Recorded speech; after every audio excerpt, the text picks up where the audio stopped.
Hello, everybody. It's Dr. Reed here, and I have my assistant here, Alicia. Hello, buddy. How you Hi, doing? I'm doing great. How are you? I'm doing okay. Today, we're going to go over the assessment and treatment of um, amyotrophic lateral sclerosis, also known as ALS. In the past, it was a condition also known as Lou Gehrig's disease.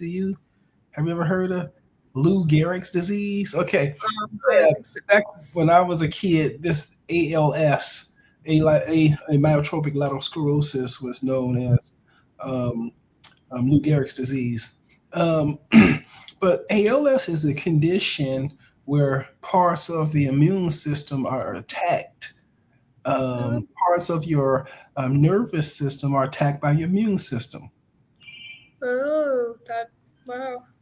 And what it does is, if the brains are circuit, it removes the wiring around the circuits. And so the circuits don't work well because they're not insulated. They have periods where the insulation's been stripped off the wiring. Does that make So how sense? does so how does that happen?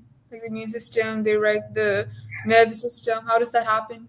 An inflammatory response starts to attack the coating around the nerves. Yeah, Oh, that's the whole mechanism. And it leads to inflammation and swelling. And so the person, and this stuff can pop up almost anywhere oh, in the brain. So let me see here. Let me see. Explain explain amyotrophic sclerosis (ALS). Focus on mechanism of pathology um, and treatment.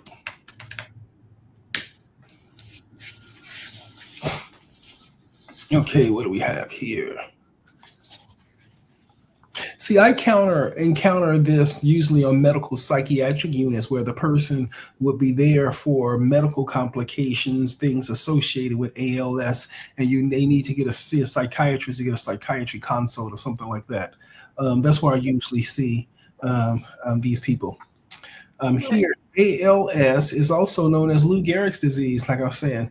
It's a progressive neurodegenerative disorder, meaning it keeps the nervous system, keeps the immune system, keeps attacking it ongoing. Uh, oh, wow. yeah, Continuous. continuous, yeah. That primarily reflects upper and motor neurons, leading to muscle wasting, paralysis, and eventually respiratory failure. So you say this is a very serious thing. So Mm. it because it attacks the sheets around the nerves, you get all types of serious upper motor neuron lesions. Let's break down the pathophysiology, that's the mechanism of physiology and treatment approaches. Okay. ALS involves a multifactorial neurodegenerative process affecting motor neurons in the cortex, brainstem, and spinal cord. Yeah. Okay. So yeah, look. So this is one of the rare conditions that affects your nervous system at all points. Look, in the cortex, that's the large part of your brain, in the brain stem and the spinal cord. Okay. The main mechanism is number one, genetic mutations. Oh, so Yeah, it does affect your like generations as well, since mutations do go on to generations. yeah. About 10% of AL cases are familial, that is inherited. 10%. Wow. Okay, you have this superoxide dismutase enzymes. This mutant enzyme misfolds, and then you get oxidative stress and mitochondrial damage. Wow. So Mm. this mutation in superoxide dismutase causes the enzyme to have a different configuration, and because the enzyme can have a different configuration, the mitochondria cannot produce energy. So the mitochondria is the part of the cell, the powerhouse that keeps the energy. But because it can't undergo what's called an oxidation reduction reaction, then it becomes under oxidative stress, and so you get damage there. Yeah, Wow. it's great. This is new to me. So you get this hexanucleotide repeat expansion. Okay. And another one, abnormal aggregation of this protein. Okay. And this fused in sarcoma impaired RNA. So there's a 10% chance, and these are all the different types of genetic damage that you can get to, develop ALS. Does that make sense? So most of these are related to like RNA and DNA, right? Hmm. Exactly. Okay. Exactly. And then here on all of my previous lectures, you'll see that glutamate is a very important neurotransmitter in this entire story. And so glutamate is a neurotransmitter that's present in almost every cell of the body, and it's responsible for activating the host. So when you activate glutamate, you get a whole systemic response from the host. And so when you get systemic too much, it becomes it becomes dangerous to the nerve cells because the nerve cells can die. So motor neurons are hypersensitive to glutamate, the main excitatory neuron. Yep. Overactivation of AMPA, which is a type of glutamate receptor, and NMDA receptor, which is the second type, leads to calcium influx, mitochondrial dysfunction, and neuronal death. Impaired Oh, glutamate reuptake by astrocytes worsens the excites. Yeah, and then the glutamate isn't taken back up into the cell by the astrocytes, so it worsens the excitation. So that makes sense. So for amyotrophic lateral sclerosis, the first mechanism is genetic and it's responsible for 10% case. The second, yes. glutamate exocyticity, and um, this is secondary to excessive glutaminergic activity here. Okay, Yeah. oxidative stress. Yep, excessive reactive oxygen species (ROS) damage DNA proteins and lineage. So excessive oxygen radicals damage DNA proteins and lipids. You get mitochondrial dysfunction because of the mutant superoxide dismutase exacerbation of the radical oxide oxygenation species of communication, the radical oxide of communication species buildup. Yep, genetic changes, excitation of glutamate, oxygenative stress. The other causes protein this is, when I went through, they didn't organize it like this. This is it's showing all the different ways you can sort of damage these nerve cells. Protein misfolding and aggregation. Abnormal accumulation of misfolded proteins overwhelms the proteasome and autophagy symptoms, leading to neuronal stress and apoptosis. Oh, wow. Okay. So abnormal accumulation of misfolded proteins. Okay. Axonal Are trend. these like enzymes? Huh? So are these like enzymes? Yeah. Yeah. So what they're saying is that if you have some situations where your proteins are not folding normally, Mm-hmm. then it cannot be used. So it's aggregated like debris, a pile of debris at the inside of the cell for all the things that are made at the molecular level that they can't use or misfunction. They simply aggregate it up. It's like a real factory. Wow. Yeah. And so this what they're talking about, the protein misfolding and aggregation. Now, that's the same thing that happens in the mechanism that happens in Alzheimer's and in brain cell death and Alzheimer's. You get the accumulation of this debris inside the cell, and it builds up so much that it causes the cell to die. And that's what they're describing here. Bro, that makes sense now. Hmm. Hmm. Next here, we have again here axonal transport deficits. Okay, impaired transport of organelles and proteins along axon disruption disrupts neuronal survival, signaling, and synaptic maintenance. That makes sense. See the axon. Let me show you guys what the axon is.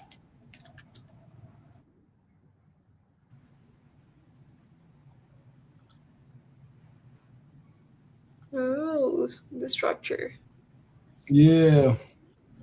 So the cell body makes the product.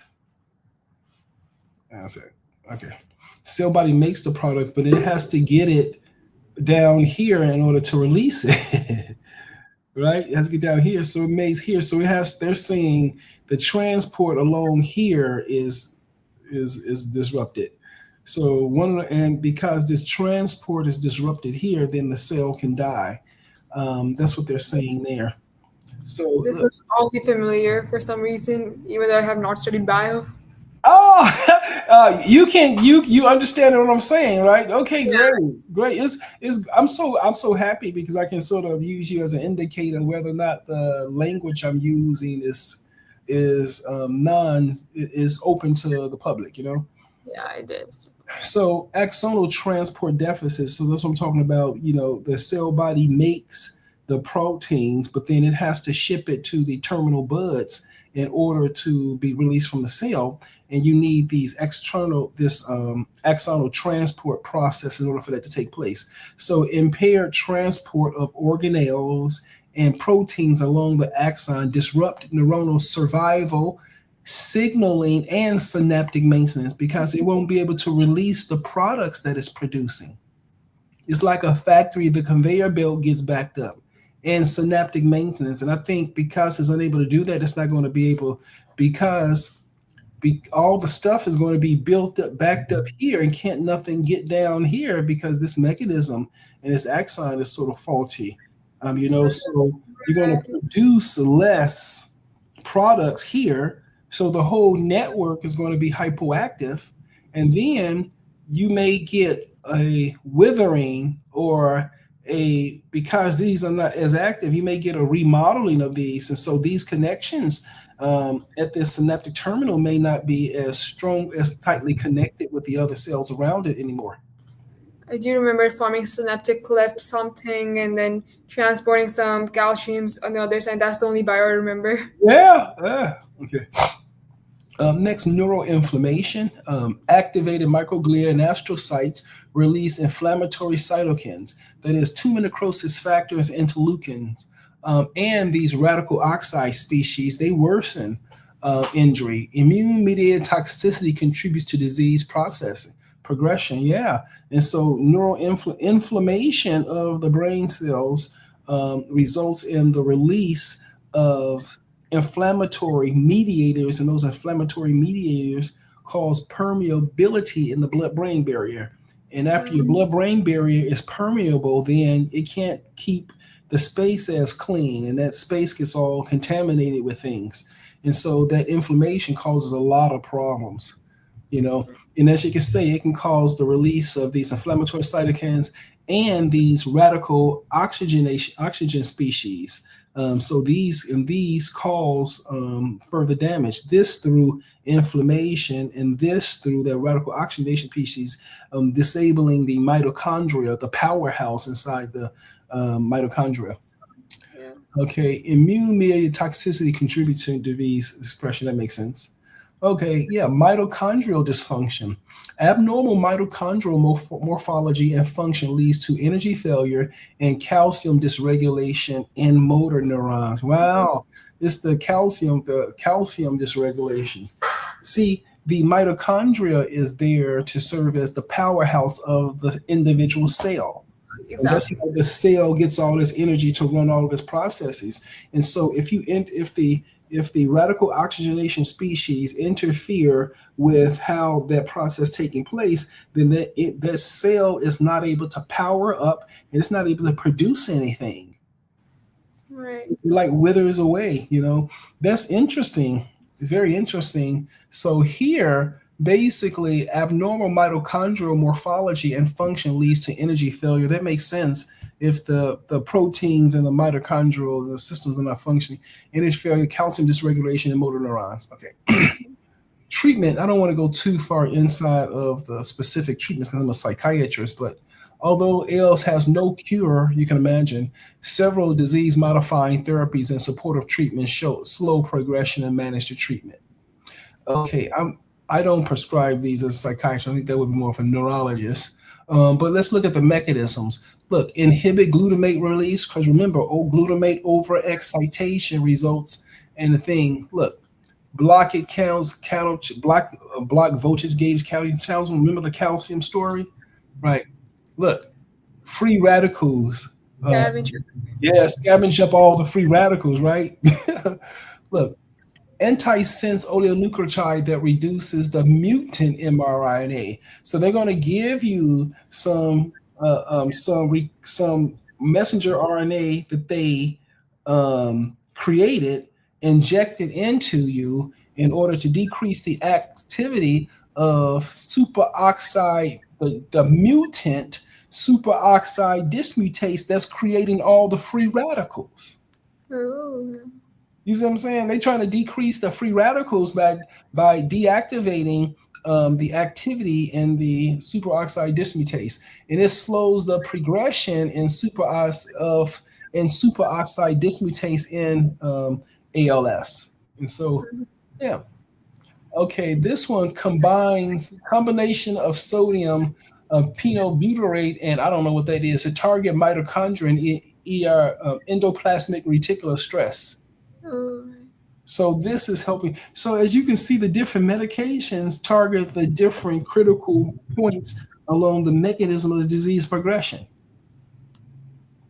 Mhm. Very interesting. Okay, let me see. Symptomatic management. So it presents muscle spasticity, drooling, difficulty swallowing, respiratory failure, depression, anxiety, and pseudobulbar effects, meaning like difficulty moving your muscles. So basically messes with mostly everything. Hmm. Yeah, and let's look at this again. The TAVR here. Here's the pathogenic mechanism, the consequences. Okay, for basically the issue. What the issue is glutamate exotoxicity. So we Mm-hmm. need to basically this is as a glutamate increased calcium overload and apoptosis results in glutamate exocytosis here, exocytotoxicity. Next, neuronal damage leads to oxidative distress, right? Okay, these protein aggregation lead this three aggregation of these proteins leads to protein malfunctioning, and the energy deficits is a result basically of mitochondrial failure. The mitochondria is not producing enough energy, and that's why you have an energy deficit. And this is just a mutation. Okay. And I think that's it. I think that's it I wanted to do for now for ALS. I don't think I wanted to add anything else to that. It's an interesting topic and really Is. a very interesting topic. You know, okay, and I think that's all I want to say for today. Did you have any other questions for us, Alicia? Anything like that? No, not really. It was pretty clear, quite short, and like very smooth. Sounds good. Let me see. I think Keaton got a question for Keaton. What's up, man? How you doing? Will benzodiazepines be contraindicated in the management due to the possibility of exacerbation of the respiratory failure in ALS? Um, mainly the opioid medications have more of a predilection for the respiratory effects. So I wouldn't give any opioids. And the benzodiazepine dose we give if PRNs, it's not doses that actually affect the respiratory system. So I would feel comfortable giving patients with ALS and with respiratory issue and benzodiazepines for anxiety regions. We'll just watch to make sure it doesn't have any side effects. Um, yeah, so I think you can. I would use them. I don't see that as a contraindication. I think other than that, guys. So to what are we gonna? I think on our later today, I'm going to do a podcast on narcissism as a network. I forgot what the top subject is going to be, but I hope you be around for my other podcast too, Alicia. Okay. Of course. All right. Okay. This is Reed out, guys. Take care. Have a nice day. Ciao.